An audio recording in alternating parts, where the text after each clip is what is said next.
Good morning, students. Today we will start our next chapter, chapter 15, page 108 to autumn. This chapter was written by John Keats. John Keats was born in 1795 and he died at 1821.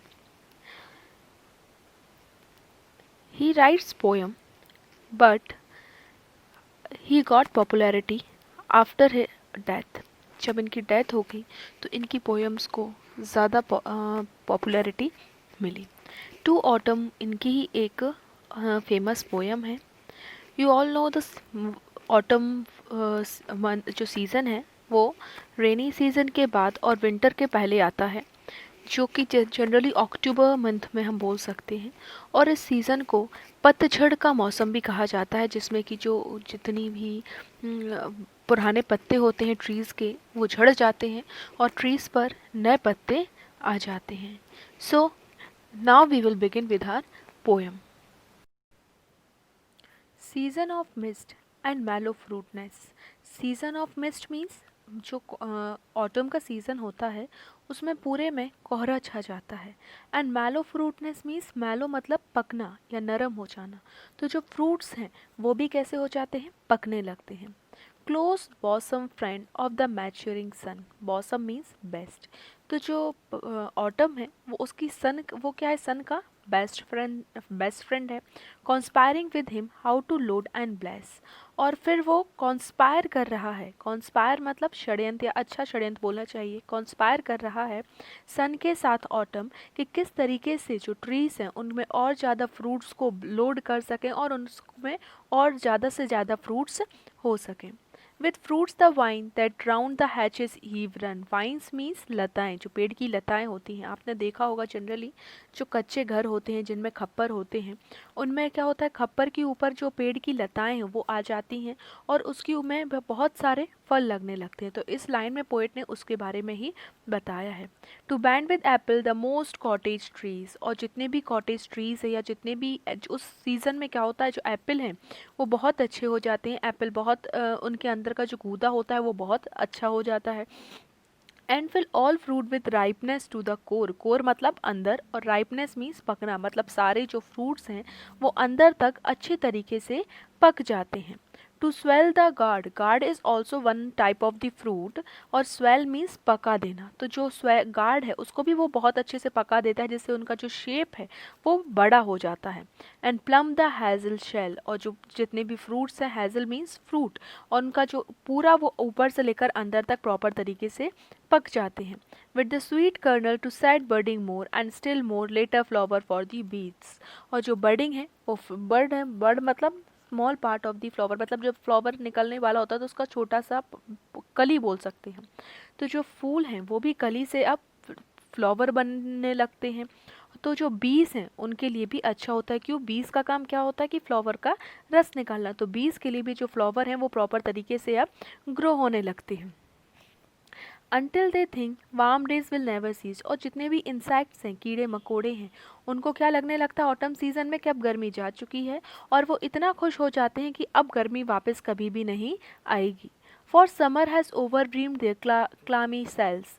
इसका मतलब क्या है इस line का, वो जो धरती है उसके जो छोटे छोटे कण हैं, तो बारिश के बाद उनमें नमी आ जाती है, उनमें ठंडक आ जाती है.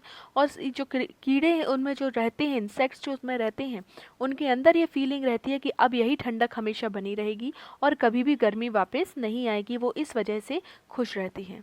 सो this is the first paragraph. Now we will start with the second paragraph. अब सेकेंड पैराग्राफ में ऑटम को फीमेल से कंपेयर किया गया है. जो ऑथर हैं उन्होंने ऑटम को फीमेल से कंपेयर किया है. Who hath not seen the of missed the store. अब इसमें उन्होंने क्या किया है, एक क्वेश्चन किया है, और वो क्या कह रहे हैं कि किसने ऑटम को देखा है. अब वो ऑटम को यहाँ पर ढूंढ रहे हैं. Sometimes whoever seeks abroad may find. फिर वो क्या कहते हैं कि जो लोग अब्रॉड से आ रहे हैं, विदेश से आ रहे हैं, हो सकता है उनने ऑटम को देखा हो कहीं. The sitting careless on a granary floor, granary floor means जहाँ पर अन्न रखा जाता हो, बहुत सारे अन्न का ढेर लगा हो, तो वो क्या कहते हैं, या फिर कहीं ऐसी जगह होगी ऑटम कि कहीं ग्रेनरी के जो फ्लोर है उस पर बैठी होगी।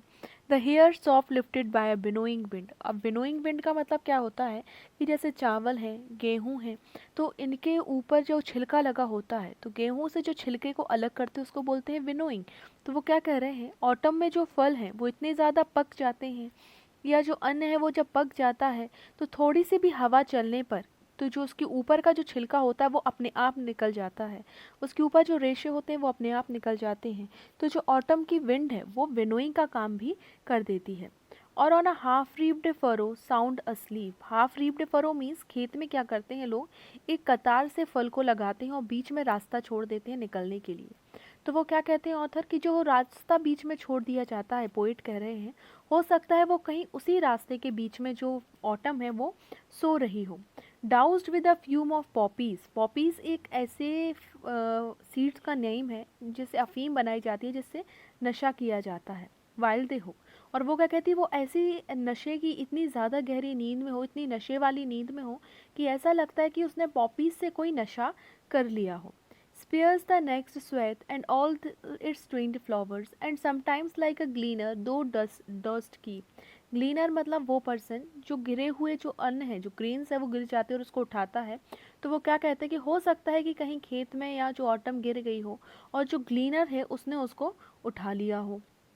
Steady laden head across a brook, brook एक छोटी सी नदी का नाम होता है जो खेतों के बीच से निकलती है। तो वो क्या कहते हैं कि ऐसा भी हो सकता है कि कहीं जो ऑटम है वो किसी ब्रूक के आसपास हो या कहीं ब्रूक के साथ फ्लो कर रही हो। और by a cider press the patient look thou watches the last oozing hours by hours. Cider press मतलब वो जो मशीन जिससे कि एप्पल का जूस निकाला जाए। तो उनने क्या कहा कि वो उस मशीन में भी हो सकती है जिससे एप्पल का जूस निकाला जाए, और जूस के साथ उस जूस की जो स्वीटनेस है उसके साथ उसकी स्वीटनेस मिल रही हो या फ्लो कर रही हो। और ये ऐसी जगहों पर जो पोएट हैं वो उसको ढूंढ रहे हैं। So this is about the second paragraph, जिसमें ऑथर पोएट ने ऑटम को एक फीमेल से कंपेयर किया है और बताया है कि किन किन डिफरेंट प्लेस पर ऑटम हो सकता है, और वो ऑटम को जगह अलग अलग जगहों पर ढूंढने की कोशिश कर रहे हैं। Now we will begin with our third paragraph. Now we will move to the last paragraph. Where are the songs of spring? और where are they? अब क्या उन्होंने बोला है कि जो स्प्रिंग सीज़न के बारे में बात की है, कि पोएट कह रहे हैं कि ज़्यादातर लोगों को स्प्रिंग सीज़न पसंद आता है। Think not of them thou hast thy music too, but poet कह रहे हैं ऐसा नहीं है।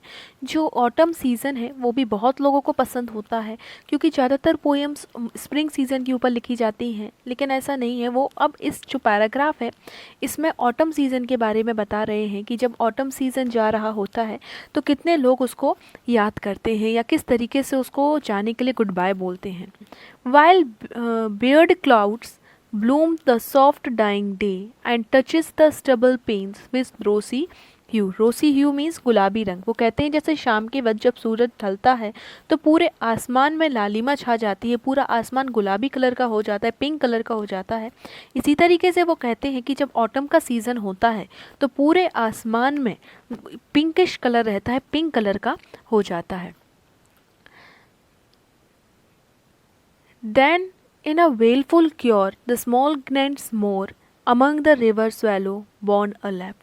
फिर वो क्या कहते हैं कि जितने भी इंसेक्ट होते हैं वो सारे एक आवाज़ में गाना गाना स्टार्ट कर देते हैं, और ऑटम जा रहा होता है इसलिए सब दुखी आवाज़ में गाना गाते हैं।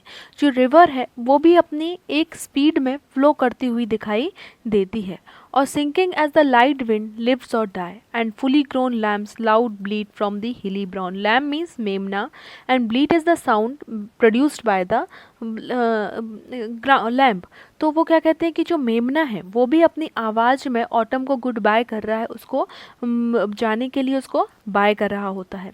Hedge cricket sing and now with treble soft the red breast whistle from the garden croft and gathering swallow twittered in the sky। Cricket is also snagged and red bristled bee is also one of the snack. Twitter is a bird, और वो क्या कहते हैं, ये सारे जो bird या insect हैं वो भी ऑटम को जाने के लिए, जब ऑटम जा रहा है तो उसको गुड बाय करने के लिए अपना गाना गा रहे होते हैं। I hope you understand this poem. So first, now I'll give you the short summary of this poem. In the first paragraph you will see, the poet tells about the beauty of the autumn. उन्होंने बताया कि autumn में किस तरीके की beauty होती है और किस तरीके का ऑटम का सीज़न होता है। इन द सेकेंड पैराग्राफ जो ऑथर हैं, पोइट हैं, वो ऑटम को एक फ़ीमेल से उन्होंने कंपेयर किया है और डिफरेंट प्लेसेस पर उन्होंने ऑटम को ढूंढा है। उन्होंने क्या कहा कि ऑटम कहीं छुप गया है और वो डिफरेंट प्लेसेस पर ऑटम को ढूंढ रहे हैं। And in the last place जब ऑटम जाने लगता है तो वो ऑटम के जाने के बाद जो जितने भी नेचुरल थिंग्स हैं, जैसे कि क्लाउड्स ले लीजिए, ट्रीज़ ले लीजिए, रिवर ले लीजिए, इंसेक्ट ले लीजिए, बर्ड्स ले लीजिए, वो किस तरीके से ऑटम को गुड बाय कर रहे हैं, इसको डिस्क्राइब किया गया है। Read this poem. I hope you understand this poem. Thank you.